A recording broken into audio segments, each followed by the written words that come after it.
he going to hit the ground running? Yeah, of course he is. I'd expect him to make a deep run this week. I don't expect him to win it, but then again, it's every possibility that he could win it.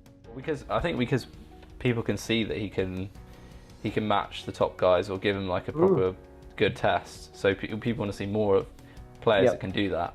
A bit like Murray, he needs to play more matches. He needs to play the volume in order to get the points, rather than necessarily relying on serial winning like the likes of Djokovic, Nadal or Federer have been able to do in the past. For this particular junior, it was the 14 and under main draw that he got to at Wimbledon, so it's just a great achievement to even get to Wimbledon itself in the first place. And then actually been on an incredible run, got to the final, and then came runner-up. Welcome back to the Getting a Grip podcast. Again, here in the sweltering heat of the UK, as we like to mention many times. Seems to have happened quite a few times this summer actually, where it's like too hot to function almost. As we know, all the buildings are pretty much meant to keep heat in, so that's a bit of a problem. Yeah. But yes, over on the other side of the pond, I mean, I'm guessing they're used to the hot weather because that is kind of normal for them in the summer. So I'm sure there's plenty of places with AC. And yeah, the players have been battling out, obviously, in the Canadian Open. The final is just about to take place as we record this. It's Hurkacz against Carreño Busta. I don't think many people would have predicted that at the start of the week. Not there me. You go. And then literally we're straight into it again. We're across the other side of the border, in fact, into America, into Cincinnati. It'll be again the same players pretty much. Another Masters event. It's kind of, there's so few of these Masters events, and yet it seems like they'd like to pile them like back to back quite often, which it seems a bit silly, really. But you've also got to think what else is there throughout the year. So again, it comes back to the scheduling problems that we've always had. You've got Grand Slams all listed throughout the year; they get priority spot, and then you've got the Fed Cup and Davis Cup and and the ATP Tour World Tour Finals, etc., etc. So all of these things, they take prime time slots, and then you've got to find a place for them, and you don't want to be playing 1,000. The week before a Grand Slam or something like that, or the week after, for that matter. Yeah, I suppose. And I think the top players often get buys anyway, at least in the first round, so they've got like a day or two to rest if they get far in the previous one. But yeah, let's look ahead to the Cincinnati draw. Obviously, Nadal is back. He's had a bit of time off to heal various injuries and stuff over in Mallorca. He's obviously got a bye in the first round. How do you see him getting on? Because obviously he hasn't had...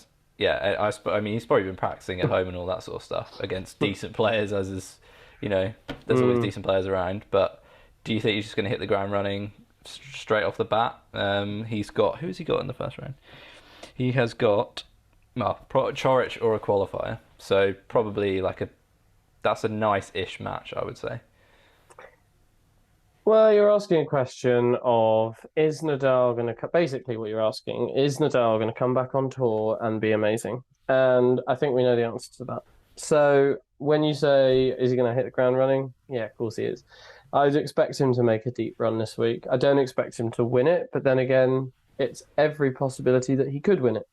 Because just when we're thinking, I don't know, Hurkacz has played really well, Carreño Busta's looking... really strong at the moment. We were all drooling over Kyrgios at the start of the week because of the way he handed Medvedev the L. And I think as soon as Nadal steps back on court with any of them, I think the chances are he'll probably win that as well, just because he's a different breed. And we've known this for many years. Yeah, I think the fact that it's a best of 3 sets gives everyone a bit more of a chance. I think that's the main thing. You're probably right. He'll hit the ground running because, I mean, he's had time off many times in the past and come back straight into it, no problem. But obviously the top 100 at the moment, seems to me like it's as stacked as it maybe has ever been. So it's never a given just to kind of come in and go straight through to the final or whatever. No, I'm no, sure if he does get that far, he'll have some close matches or like three setters or whatever. yeah. Um, but yeah, he probably will hit the ground running because it's just what he's like. But we take it for granted because he's done it so many times. But he is like 36, 37, so there's going to be a point where that doesn't happen. Yeah, But but do we take it for granted because, it keeps happening? And Einstein once said, if you keep repeating the same old thing over and over, eventually it just makes you crazy. I think it's like three times or more or something like that. So, we can't ask the question and go, oh no, this time I think he'll probably not do too well in the tournament. It'll take him a while to get back. He's a bit old. I mean, we've been proven wrong so often, and it's the same with. I'm going to bring in my favorite player again. It's the same with Andy Murray. Like, the more we talk about him losing or him not being fit to be on tour, the better he starts to do. So, some of these players almost feed off of the fact that people don't believe they can do it. yeah, true.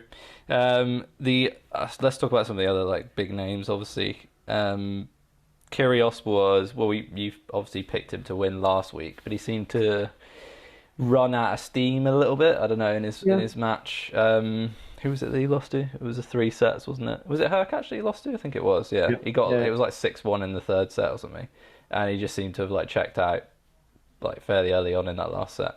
Mm. Is that just because he was tired? What do you think? You still fancy him to go far in Uh, this one?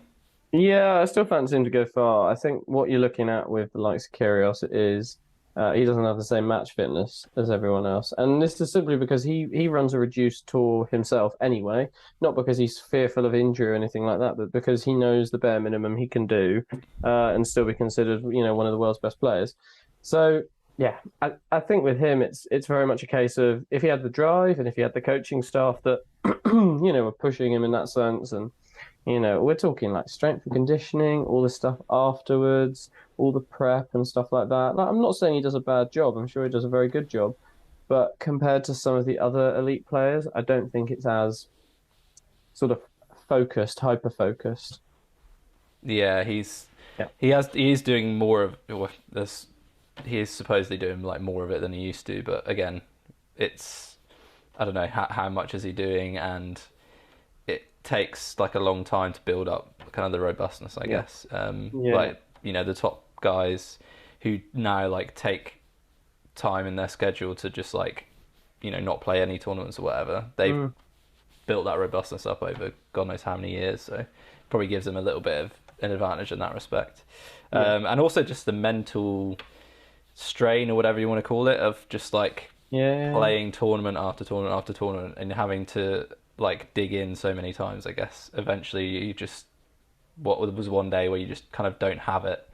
You can't battle yourself out of tough situations. Yeah, and I mean he's got his family issues at the moment, but with his mum and his dad being ill in Oz and whatnot. So, you Mm. got to give him some credit. Like the fact that he was there at all that week is a credit to his willingness to be on a tennis court at the moment and how much he appears to be enjoying it relative to previous. So, yeah, like I say, I think it's a very good thing. I'm glad we're going to see him play. I hope he does well. I honestly do hope he does well because um, he's just a very entertaining player to watch, and I want to see him start to win.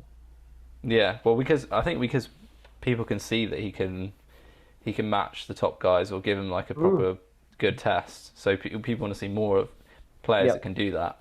That's why people are getting excited about like Alcaraz or whatever because it's like, oh, can Mm. he beat Djokovic and Nadal in the same tournament? It's like, can he be the guy to actually challenge them like right now? So people are kind of always looking for that, and like you can see the crowds are getting behind him as well for his good tennis. Yeah. Not Yeah. for Yeah. any of the other stuff, which is good. I think people really do want to see him do well. Is there any other players that stand out for you that you think could go far? Like, I think Norrie would be disappointed from last week if we're looking at a British Yeah. perspective that Yeah. he would have hoped to have gone further than that. He lost to the Canadian. He lost to Auger Aliassime, didn't he? Who he beat Yeah. previously. So there's a little bit of a battle going on there. But So yeah, theoretically, like someone like Algeria seemed like, it's not like it should be stacked one way or the other with those two.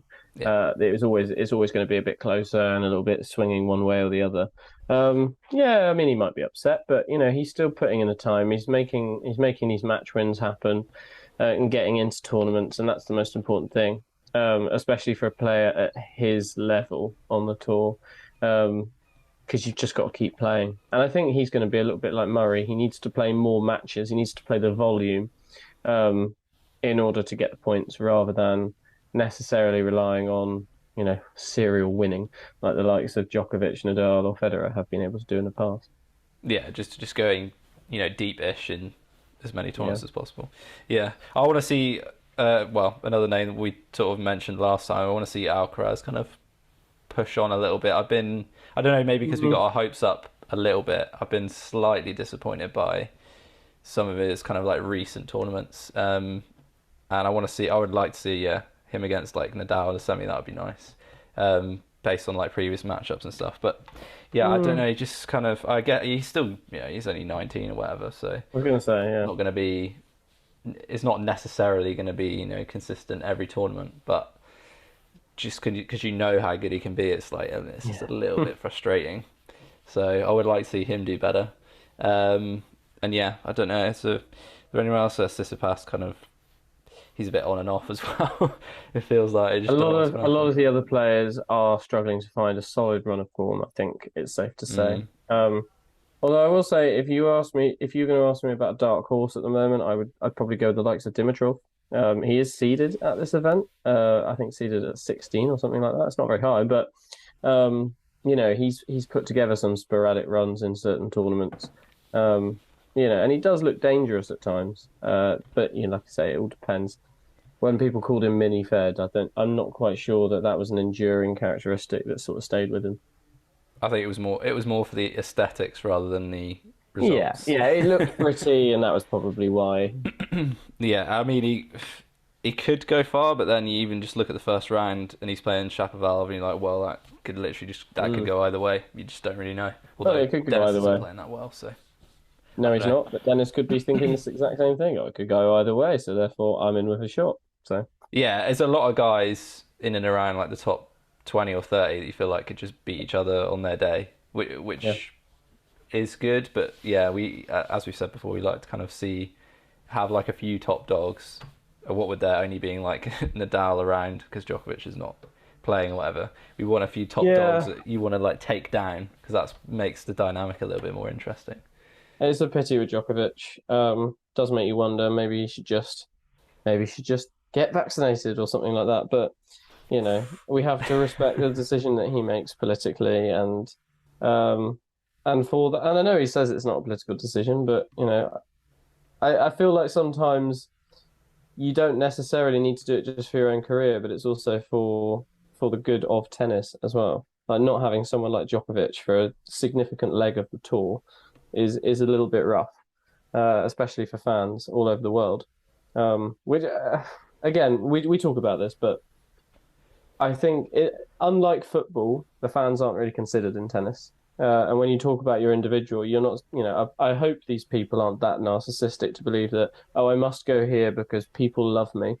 But they also need to consider that, I should probably try and make an effort to get to this continent so that, there are some people who would be very keen on meeting me, very keen on seeing me play, all of these sorts of things. It does matter. Yeah, but then, well, we've talked about this before.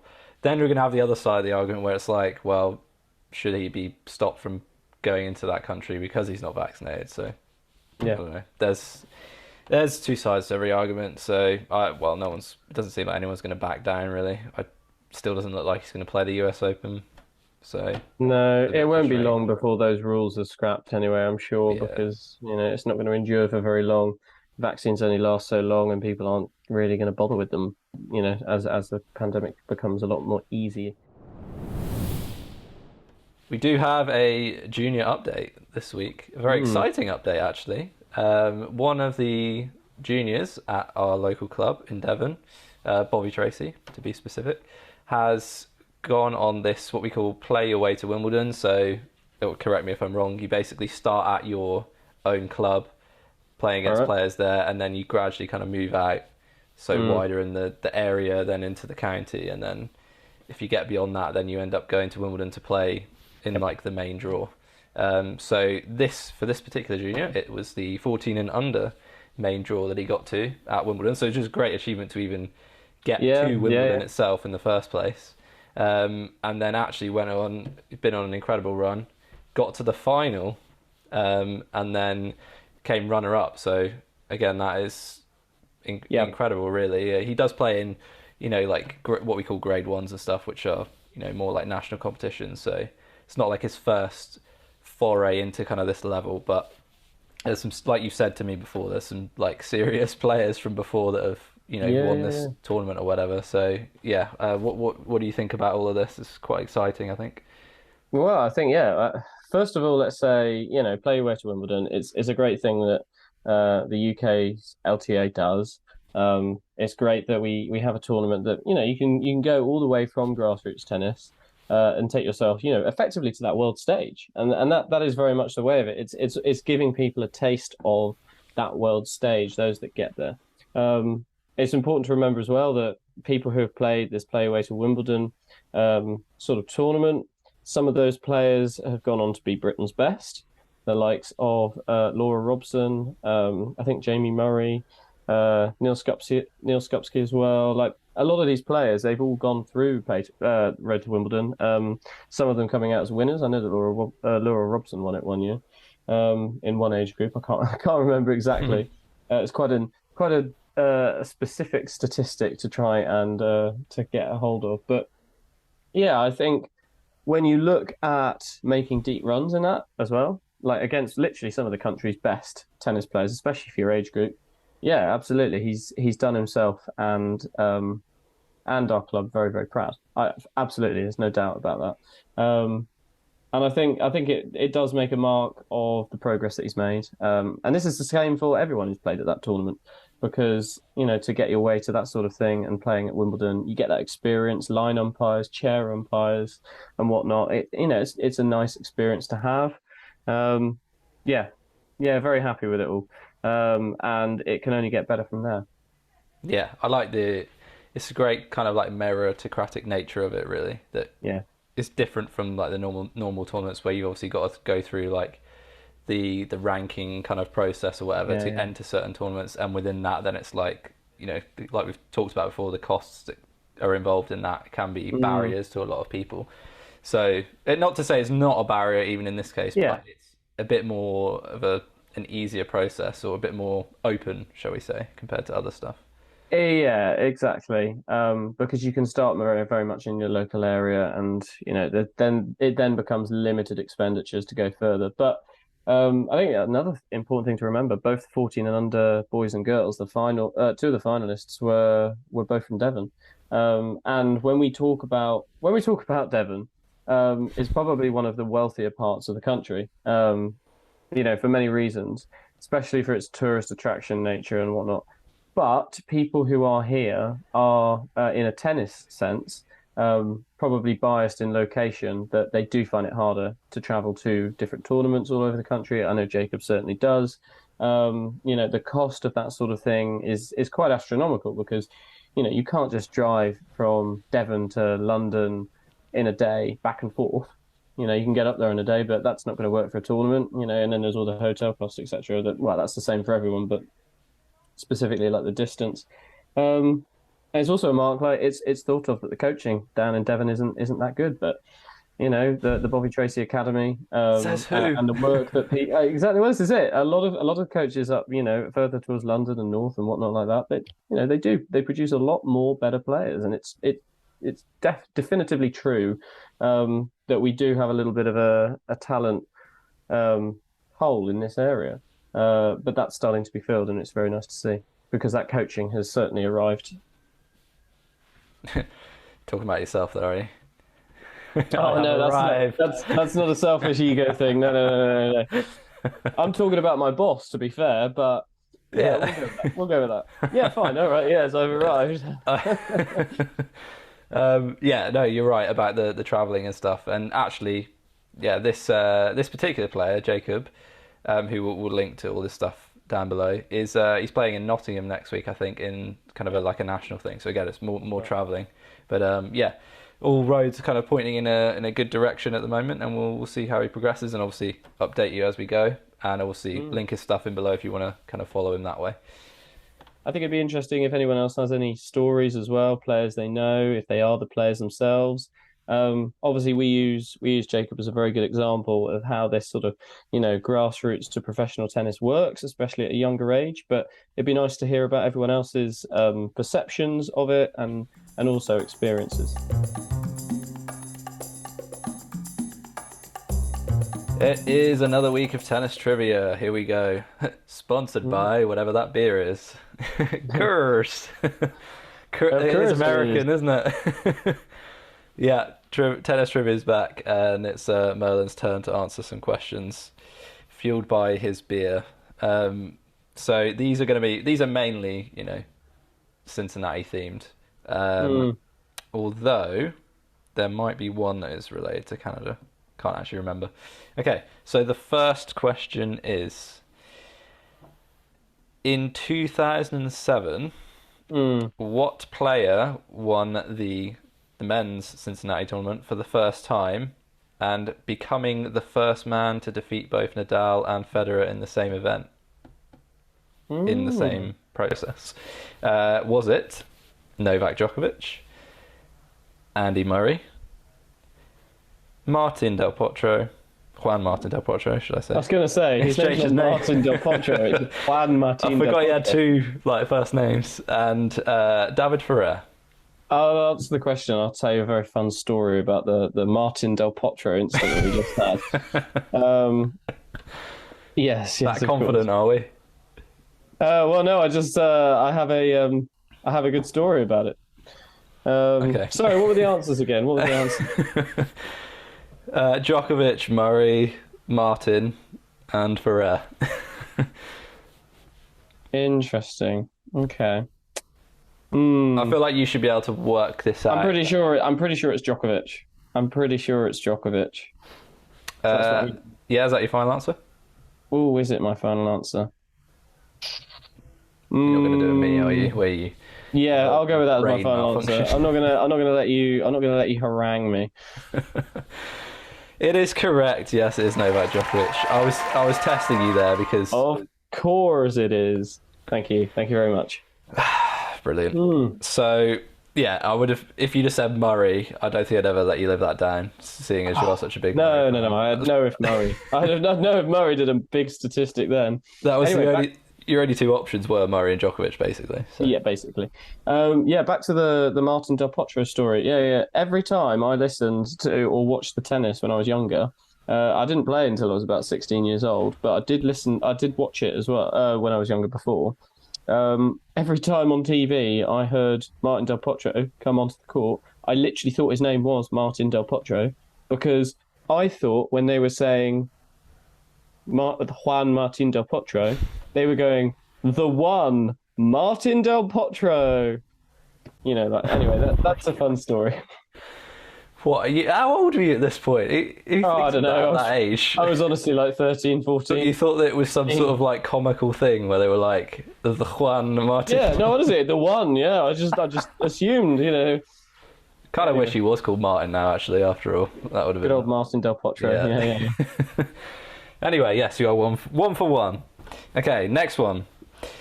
My man Roger Federer has won the Cincinnati Masters the most number of times. I want to know specifically how grammatically about that felt wrong. The most number of times. Anyway, English. You carry on. Do you England? I want to know specifically how many times he has won it. So your options are 4, 5, 7, or 9. You might be able to sort of science it a little bit, I suppose. 7. What? That's your answer already? Yeah. You say it like you know it from before. I think it's 7. No, I just worked it out quickly in my head. I don't know whether you're taking the mick now, but yes, it is 7. Well done. Yeah, what? I thought I was going to give you some trouble. Obviously not. No. Okay. Well, I know he's won it quite a few times. And with these Masters 1000 events, they tend to put a big effort in these big, the likes of Federer and whatnot. But he always used to have some fairly decent runs after Wimbledon as well. So even though he'd just been winning like on grass all season, seemed to give him some momentum. So, he tended not to lose as often, statistically at least, in the sort of month or two after the grass court season. Yeah. And he did have that insane run in like the mid noughties where he won the US Open 5 times in a row, and he won Wimbledon 5 times in a row, almost at the same time, which is... It's like no one was able to challenge him. Yeah, it's like Nadal hadn't even really grown out of nappies at that point. But anyway. Okay, question 3. Who is the current holder of the women's title in Cincinnati? And your options are as follows. Simona Halep, Ashley Barty, Petra Kvitova, or Naomi Osaka? Interesting. It's gonna take a little bit more thought there. What were the options again? I reckon you should be able to Ash Barty one of the options? Yeah, she was, yeah. Yeah, I think I've got to go with her because I'm pretty sure, again, she had a pretty good run up until she retired. Final answer? Yeah, pretty good run.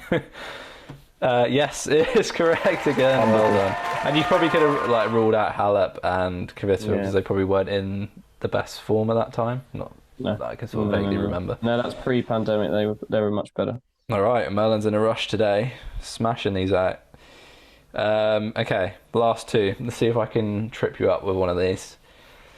Simply, this is a bit more of a geographical question, so you might not like this. What state is Cincinnati in? But I get options, so it's fine. If I didn't have options, I think I'd struggle. I think I've made the options a little bit helpful. So, first option is Indiana. Second one is Ohio. Third one is Florida. And fourth one is New York. Ohio. Are you sure? Yeah. That is correct. Well done. Thank you. Cincinnati, Ohio. I don't actually know what their accent is. That's Probably not that, that's for sure. It is called, what is it called? The Southern and Western Open or something. So it's sort of like, it's in the middle. They're literally in the middle, yeah. Like next to Kentucky. That's what from looking literally just before this. Okay, last question then. Obviously they've been quite easy, surprisingly. I guess that the options I've given you have helped a little bit. Okay, the last question is to do with prize money. Yep. We don't like to talk about money, but we're going to anyway. So, Brits or... yeah, I think Americans like to talk about money. So, there has been a boost in the prize money for the Cincinnati Masters event this year from last year. Quite a big boost, actually. I can sense you're already quite confident because you're nodding along. So this year, the runner-up in the men's side receives $530,000 to the nearest $10,000. Okay. How much does the winner get? Your options are as follows: $750,000, $840,000, $970,000, or $1.1 million. What currency are we talking about? Dollars. Yeah, obviously. I'm just assuming. I'm making sure that I don't give a silly answer because I haven't heard what the currency is. I don't want to do what you did last week with the Montreal and Toronto thing and go, oh yeah, well, it's got to be the Montreal Ottawa one or whatever. Didn't even say Montreal. And not actually listen to the question because I kept saying Montreal and Toronto throughout the whole call, and then you suddenly go, oh, it can't be that one. Anyway, yes, anyone listening, that is my impression of Ben. I think you'll all find it. It's pretty good. Kermit. And that's me stalling for some time whilst I think about an answer. I'm going to go with what I reckon most of these 1,000 events are around, because I don't actually know off the bat. But I would say, relative to currency exchange, I'd say it's the 970. Final answer? That is going to be my final answer. Drum roll, please. Oh, it's correct. We score 5 out of 5. Again, yes. Again, yes.